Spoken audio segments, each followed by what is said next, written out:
Hey everyone and welcome back. I have been slacking on the video front, I know. I was actually sitting down to come in with this when I realised that I wanted to film a favourites video, and I thought now would be a good time to film it because I'm in a nice chill mood and yeah, I've got some time to film.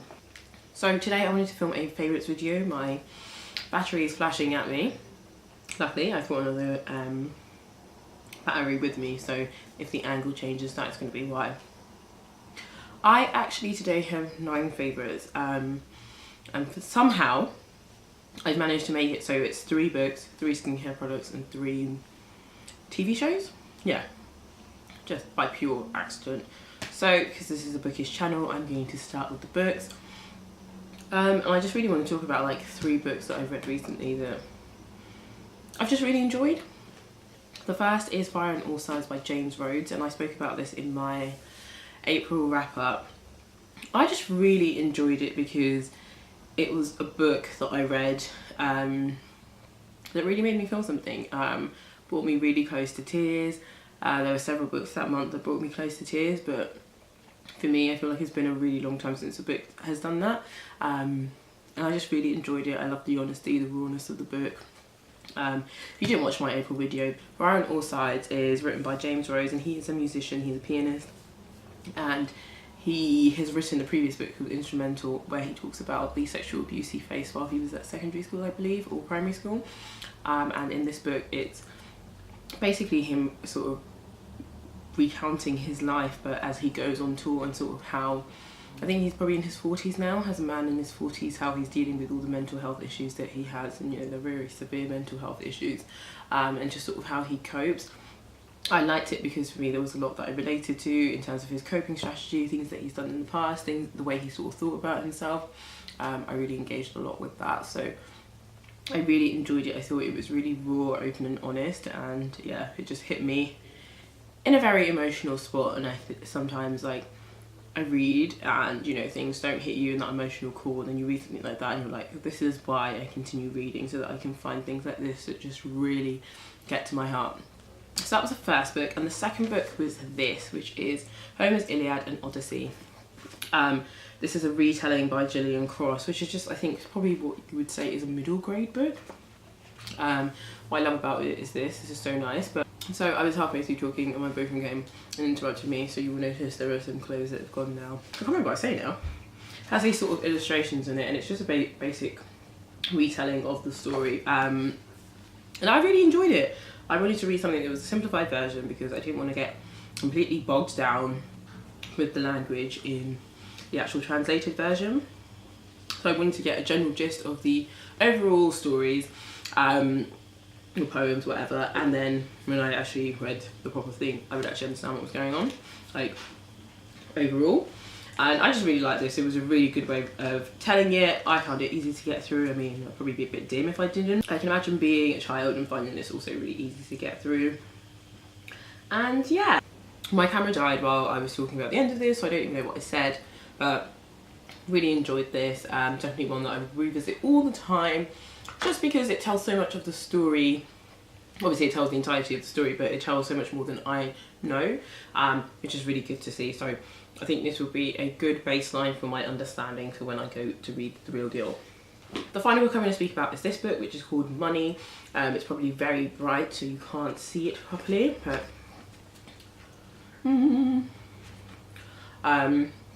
this book has won like loads of awards. I say loads of awards, some award for the design of its front cover.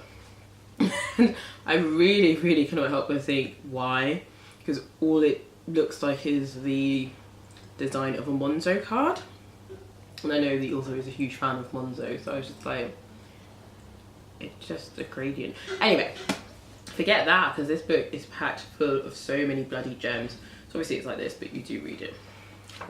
I think this book is absolutely fantastic. It's packed full of actual useful tips that are very relevant to everyone.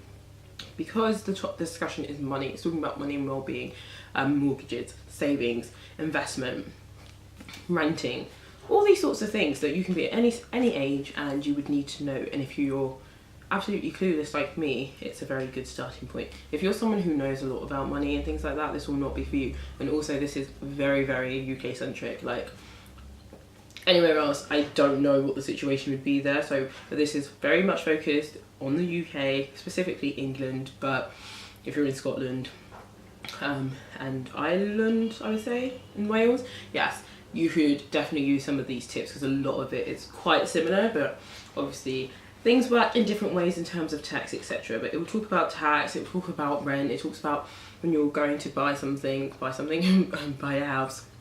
It talks about the different schemes, so in terms of things that are available in the UK, and things, what's it called now? Shared ownership, like it talks about the pros and cons of things like that. It is a very, very handy and practical book. I just encourage you, if you are in that sort of position where you're just like, I really want to get serious about my savings, I'm not in a position to buy, but you want to know more about sort of what that could look like for you in the future, maybe you want to look into investment, this is just a really good way of getting the baseline facts down, like just getting that knowledge there so that you know, like, actually this is what I'm interested in, this is what I'm going to read more on. Honestly, I think this book is very much a lifesaver, so I would encourage you to pick this book up if you're someone who wants to sort of take charge of your finances and just, you know, clear yourself of any debt, any worries about money, or any worries about things like APR, compound interest, all those sorts of things explained in this book. The next thing I'm going to move on to is skincare. So I have rediscovered some old favourites really. So they're not new, but old favourites. The first one I'm going to speak about is this Dr. Dennis Gross Alpha Beta Extra Strength Daily Peel. The one I've actually tried before this is the Daily Peel. And then there's the extra strength one. So this is basically, I don't know if this is a AHA or BHA. I don't know. And please just do your own research into things like this. But this is basically, it says achieve clinical results at home. What this will do is basically exfoliate your skin for you, but it's an acid exfoliation. And with this, I don't have actually any more left, but it comes as a package of 2 things. You put the first step on, use it until the product's completely, like the little sachet towel thing is completely dry, wait 2 minutes, apply the other one on. And what this will do basically is make your skin very, very fucking dry. But what it does is it just basically sheds away that layer of skin that it's getting rid of. Does that make sense? Yes? But basically it's exfoliating your skin by just making it super dry, and then that skin flakes away. So be prepared to up your hydration, not just the way you moisturize, but just how hydrated your skin is. So obviously drink loads of water, hydrate in terms of what you put in your skin. I can't remember the name of the product now, what the term is called, but something that will sort of pull water from any product that you put on top of your skin. But you want something that's hydrating, so something that's like sort of geared towards dehydrated skin, and then obviously you still want to moisturize. I really like this because it helps with my blackheads. I have really bad blackheads across my nose and my chin, and I just find that when I use this it goes away. But then I stopped using it because this is really expensive. I can't remember how much this was, but I'll leave a link in the description box. The one is expensive, but obviously over time, the continuous use of it, your skin is super dry, and it's like I have to choose between having blackheads or really dry skin. And sometimes I can't be bothered as well. It's also blackheads, dry skin and money. But another thing I have been using, which sort of does a similar thing, but this is a retinol. That's why I can't remember what this is. And so I'm going to talk about this in a second, but you cannot use these 2 products like together. I would not advise using them like one after each other. You should really try and use them on alternate nights, because they're basically both acid products that will exfoliate your skin, but you don't want to overdo it and basically cause burns to your skin. So this is the Sunday Riley Lunar Sleeping Oil. When I was watching beauty bloggers, this used to be all the rage everywhere, and I was just like, I'm not spending £80 on oil. I'm not doing it. But then 3 years ago I went to New York and I was in Sephora, and I was able to get this and the Good Genes as part of a package, and obviously at the time it was much cheaper in America than it was here, and I tried it and really liked it. I thought it did wonders for my skin. So I just remembered it and I bought it again. And again, I just feel like it's doing really great things for my skin. Again, I have to, like, it's one of those things, those products that you have to introduce into your skincare routine very slowly. It's great because it's a sleeping oil, so it's an overnight oil. Put it on as your last thing that you can go to bed, but again, it will make your skin so bloody dry. I have combination oily skin, so I feel like my skin can handle products that make it dry. But if you have dry or dehydrated skin, good luck to you. I think there are other things in their range that are dedicated to people with different skin concerns or different skin types. Again, I have actually written a blog post about the lunar oil, so I will link it down, but I really like this. The one thing about this, so it comes out, it's blue, and the reason why apparently it's blue is because of the blue tansy in it. I don't think there's any actual scientific reason, like in terms of like benefits for your skin as to why it's blue. There's always that huge debate, but whatever, it's blue, it's kind of cool. And you put that on overnight. One thing I would say about this is it smells like dirt. So it's an acquired scent. You will get used to it. And I had to make my boyfriend get used to it because I was just like, I need to put this on my face. It will linger for about 2 minutes and then it will go away. But I think this was about £60. I could be lying. It might have been cheaper because I'm sure the bigger bottle is £85. I'm just not really sure. It's very expensive. It does last a long time. So that is that. But moving on to more affordable products that you can actually buy in the drugstore, because I bought both of these from Cult Beauty, the two previous products I spoke about, is this Neutrogena Neutrogena Hydro Boost Water Gel. This is an oldie but a goodie. So all of these products, like I said, I've used before. But this I really like because they do it in this gel format, and they do it in like a moisturiser format. They do it in the gel format for people with oily skin, which is a lifesaver because you don't want heavy moisturisers on your skin. I just think this is a really good affordable option and it works for me. I think it keeps my skin moisturised without overloading it. It's affordable, I like the scent. I'm definitely taken in by the marketing of it being like water, that sort of injection of moisture to my skin. So very much like it. What does it look like? It looks like this. I don't know what it smells like. It just looks, it's in a blue tub. Do I have to do that blogger thing where I'm like, will it work? I don't know. I can't really see from here if it's working.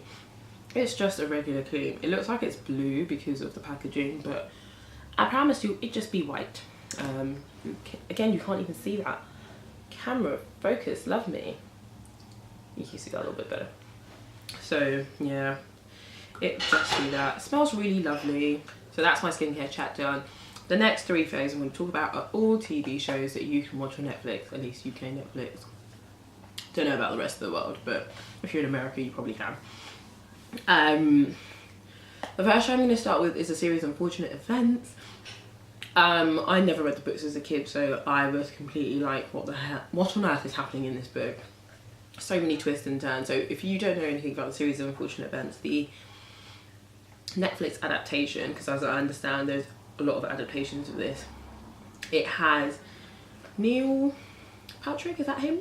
The guy from How I Met Your Mother, Barney. It has him playing the baddie, so he is Count Olaf. Olaf, it's Olaf. And he is after the fortunes of the Baudelaire children.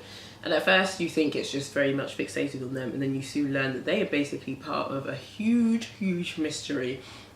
And all they want to do is find their parents because they've just recently become orphans. They're given this sort of glimmer of hope that their parents are alive. They are passed around from carer to carer because obviously they find out that Count Olaf is a baddie and he just wants the fortune.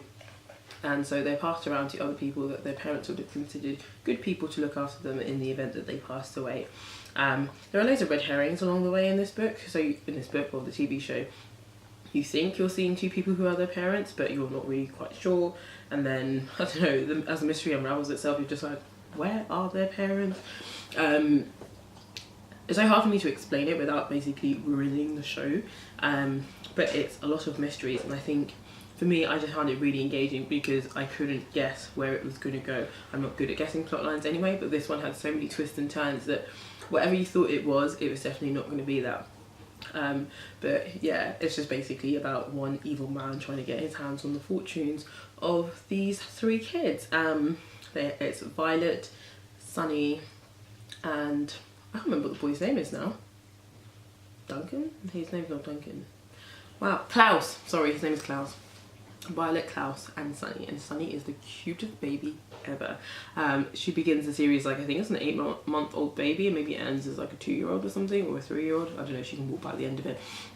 I would just thoroughly encourage you to watch it on Netflix. I think it's really engaging. If you've read the books, you probably might like the TV show. I have heard someone say that they don't really like how Count Olaf is portrayed in the TV show, so I don't know. I haven't read the books, but I might read them. I just thought it was really engaging, and I thought costumes in the show were amazing. Like, those actors must have come onto set every single day and been like, what is it today? Because brilliant costumes from so many people. Brilliant costumes from Count Olaf himself, but Esme, what the Baudelaire orphans had to wear. So many amazing costumes, so much like attention to detail in terms of the set. It was very, very well done. I thought a very, very high production value. And one thing I liked was on Netflix, obviously you can skip the intro, but if you're watching this, it's best not to skip the intro, because the intro actually tells you what's going to happen in that episode. Not in a spoilery way, but they do a whole song in the beginning which you think is just the same every single one, but no, it's customized to what's going to happen in that show, and the trailer is customized to what's going to happen in that particular episode. So yeah, a series of unfortunate events. The next TV show that I'm going to talk about, I'm not sure if it's too dark in here, I can't tell. The next TV show that I'm going to speak about is Nailed It. So it recently came back on the 17th of May, and again that's available on Netflix. Nailed It is so funny. It's basically a baking show where people are terrible bakers, and they go onto the show and they can win $10,000, which to me is insane, because where do they find this money for crap bakers? And they basically just have 2 rounds where they have to bake things. Usually the first round is like a cake pop or a cookie, and they'll have to design it, and then the second is like this mega massive cake and they have to make it. It is just really bloody funny. It's funny because the contestants are like stressed out and you're like, what are these people doing? And then it's just funny because what they're supposed to make and what they do end up making are 2 completely different things. And then the host, Nicole, she's hilarious. There's a French guy, Jack Torres, who's the other judge. Absolutely hilarious. And then they'll always have like guest judges and stuff like that, so you're probably bound to see someone you recognise or know as the guest judge, because it's very, very funny. It's such easy watching. It's probably like 20 minutes. Very light-hearted watching, funny, and you get to see great cakes, like what the cakes are supposed to be, not what they actually end up being. The final show I want to speak about is Lucifer. Oh my god. Currently through season 4. So Lucifer was firstly aired on some American TV show, I don't know, was it Fox? I don't know if we cancelled it, whatever. But then it was available on Amazon Prime, so I started watching it on Amazon Prime. And then waited so long for season 4, because I think I must have finished watching it earlier this year, and season 4 just came out like at the beginning of May. And the way they've developed this storyline for season 4 is spectacular. The fact that the show was going to be cancelled, it was cancelled, but all the fans were like, no, you can't cancel it, and then it got picked up by Netflix, and it seems that the writers have just really just upped their game. So Lucifer is basically about the devil living in Los Angeles, because where else would the devil go? And there are just so many things. It's the fact that he's this wild party boy, but then he's just sort of like, you know, he's a fallen angel, he has issues with his dad. Is that like, is he the devil? Is he really bad? Like, is it just because people think he's bad that's why he acts that way, or is that really who he is and is cool? There's so many things that there's this identity crisis that he's dealing with personally, but then loads of things going on the actual surface in the storyline. So as a storyline, it's actually a detective, a police drama. So in the first episode, something happens to one of his friends, and he basically wants to find out who does it and punish them, because, you know, that's the job of the devil. And I think what the show does a really good thing of doing is making you think about what you as a person and what we as society have been told about the devil and things like the Bible, because he does so many things that he's just like, I don't actually punish people, I just sort of make sure people get to hell, basically. So it's very interesting, but yeah, it is a detective show at its premise. So he joins and helps the LAPD, and it's just basically the witty sidekick of Chloe Decker, who has her own issues, and then have other characters, Jan, Ella, many other characters. I'm probably not doing the show justice, but it's amazing, and those are my favourites. So yeah, 3 TV shows. 3 books and 3 skincare products. Anyway, I hope that was useful or helpful to someone. Definitely encourage you to have a bit of a Netflix binge on the things that I've suggested. Skincare products, try them out at your own peril, and definitely check out the books that I recommended. And I will catch you in my next video. Bye.